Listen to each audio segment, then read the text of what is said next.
On craint que des centaines de personnes ont été mortes à Mayotte après que le territoire français de l'océan Indien a été dévasté par un puissant cyclone, CHIDO. Le ministère français de l'Intérieur a confirmé le décès d'au moins 14 personnes, mais le véritable nombre de décès devrait être bien plus élevé. C'est extrêmement difficile à dire. Je pense qu'il y aura certainement plusieurs centaines. Peut-être approcherons-nous le millier, voire quelques milliers.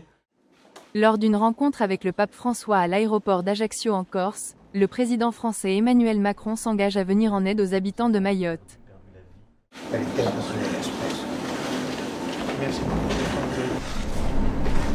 terrible est que certains ont tout perdu la vie, perdu tout. Et voilà, d'une île l'autre, du territoire de France et d'un continent l'autre, j'ai cette pensée pour eux en étant avec vous aujourd'hui. La joie en Corse que vous avez apportée et la tristesse à Mayotte.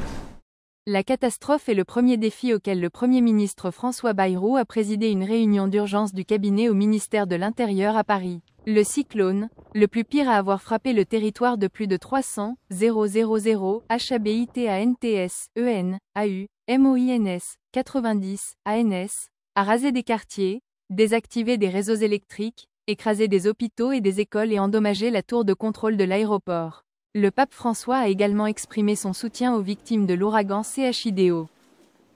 E preghiamo per le vittime del ciclone che nelle ore scorse ha colpito l'arcipelago di Mayotte. Sono spiritualmente vicino a quanti sono stati colpiti da questa tragedia.